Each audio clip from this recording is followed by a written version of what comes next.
Asia اور افریقہ کے غریب یا ترقی پذیر ممالک کے شہریوں کی یہ خواہش اور کوشش رہتی ہے کہ وہ کسی طرح یورپ میں قدم رکھیں اور ایک خوشحال زندگی کا خواب پورا کریں، چاہے غیر قانونی طریقے ہی کیوں نہ اختیار کرنا پڑیں۔ حالانکہ اس کوشش میں ہر سال سینکڑوں افراد اپنی زندگیوں سے ہاتھ دھو بیٹھتے ہیں، اور کل صبح تو اسپین اور مراکش کی سرحد پر ایک بالکل الگ اور انوکھا واقعہ پیش آیا ہے جسے یورپ میں ایک سنگین خطرے کے طور پر دیکھا جا رہا ہے۔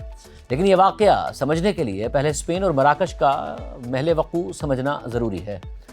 میڈیٹرینین سی میں واقع اسٹریٹ آف جبرالٹر کی تنگ سمندری پٹی یورپ اور افریقہ کو ایک دوسرے سے الگ کرتی ہے۔ اس کی ایک طرف یورپی ملک اسپین ہے، جبکہ دوسری طرف شمالی افریقہ کا ملک مراکش ہے، اور دونوں کی براہ راست زمینی سرحد نہیں ملتی۔ تاہم مراکش کے شمال میں اسپین کے دو خود مختار شہر ہیں جن کی مراکش سے براہ راست زمینی سرحدیں ملتی ہیں، اور ایک طرح سے یہی دونوں شہر یورپ اور افریقہ کے درمیان واحد زمینی سرحد بھی قرار دیے جاتے ہیں۔ اور بین الاقوامی میڈیا کی رپورٹس کے مطابق اکثر یہ دیکھا گیا ہے کہ یورپ جانے کے خواہش مند افریقی تارکین ان دونوں شہروں کے ذریعے ہی یورپ میں داخل ہونے کی کوشش کرتے ہیں، اور کل بھی ایک ایسی ہی کوشش کی گئی، لیکن اتنی بڑی تعداد میں کی گئی کہ دنیا بھر میں ہیڈ لائن بن گئی اور پورا یورپ پریشان ہو گیا۔ کل صبح اچانک مراکش سے ہزاروں کی تعداد میں تارکین وطن سرحد عبور کر کے اسپین کے خود مختار شہر سیوٹا میں داخل ہو گئے، اور دیکھتے ہی دیکھتے یہ تعداد 60,000 افراد تک پہنچ گئی۔ 60,000 افراد، اور صرف 85,000 آبادی والے سیوٹا شہر میں جیسے اچانک 60,000 لوگوں کا سیلاب آ گیا، اور وہاں کا پورا نظام زندگی مفلوج ہو کر رہ گیا۔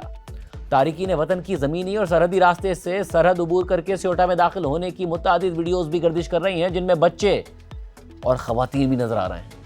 مگر اس کوشش میں کم از کم 43 تارکین وطن کو اپنی جانوں سے ہاتھ دھونا پڑا۔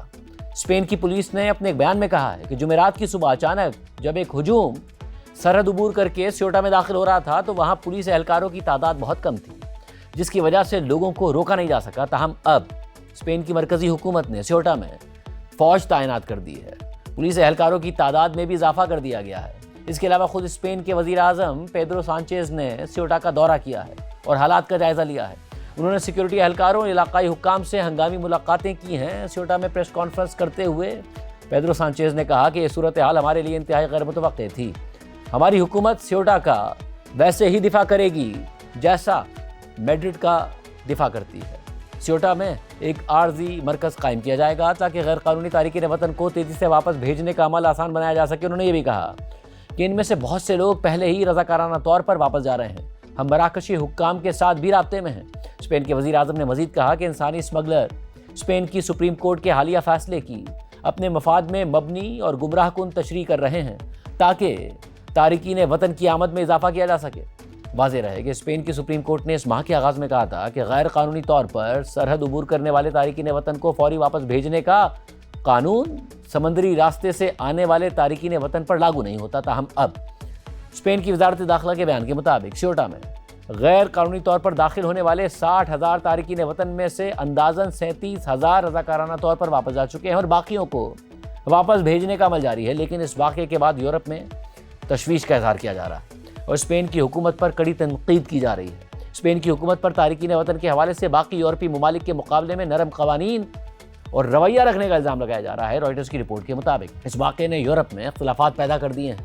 یورپی یونین کے دیگر رکن ممالک کے رہنماؤں نے اسپین سے مطالبہ کیا ہے کہ صورتحال کو قابو میں رکھا جائے۔ یورپ کی دائیں بازو کی جماعتوں نے اس واقعے کا ذمہ دار اسپین کی نسبتاً نرم امیگریشن پالیسیوں کو ٹھہرایا ہے، جن میں اس سال لاکھوں غیر قانونی تارکین وطن کو دی گئی عام معافی بھی شامل ہے۔ فرانس نے اپنے بیان میں کہا کہ وہ اسپین کے ساتھ اپنی سرحد پر نگرانی بڑھا رہا ہے، جبکہ اٹلی نے دھمکی دے دی کہ وہ اسپین کی یورپی یونین کے اندر آزادانہ سرحدی نقل و حرکت کے نظام میں شمولیت معطل کرنے کا مطالبہ کرے گا۔ اس کے علاوہ یورپی کمیشن کی سربراہ ارسولا وان در لائن نے اپنے بیان میں کہا ہے کہ سیوٹا سے سامنے آنے والے مناظر ناقابل قبول ہیں۔ ہم کسی کو بھی ہمارے قوانین کی پابندی کیے بغیر یورپی یونین کے ممالک میں داخل ہونے کی اجازت نہیں دے سکتے۔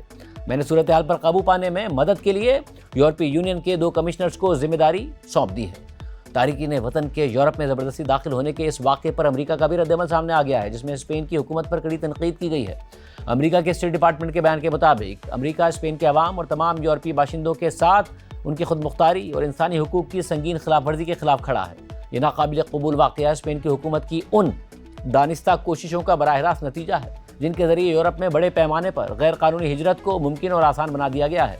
بیان کے مطابق ہم اس خطرے سے امریکہ کے اندر اور بیرون ملک امریکیوں کے تحفظ کے لیے اقدامات پر غور کر رہے ہیں اور ایسے ہی اقدامات پر غور کرنے والے دیگر یورپی اتحادیوں کی مدد کے لیے بھی تیار ہیں۔ اہم بات یہ کہ دائیں بازو کی یورپی حکومتوں اور تنظیموں سمیت امریکہ کی جانب سے اسپین کی حکومت کو تنقید کا نشانہ بنایا جا رہا ہے۔ اس کے پیچھے ایک بڑی وجہ مشرق وسطیٰ کے حالات کے بارے میں اسپین کے وزیر اعظم پیدرو سانچیز کا موقف بھی ہے۔ پیدرو سانچیز غزہ اور لبنان میں اسرائیلی اقدامات پر کڑی تنقید کرتے آئے ہیں، نیتنیاہو پر تنقید کرتے آئے ہیں اور وہ امریکہ اور اسرائیل کی ایران کے خلاف جنگ پر بھی انتہائی سخت موقف رکھتے ہیں، اسے غیر قانونی قرار دیتے ہیں۔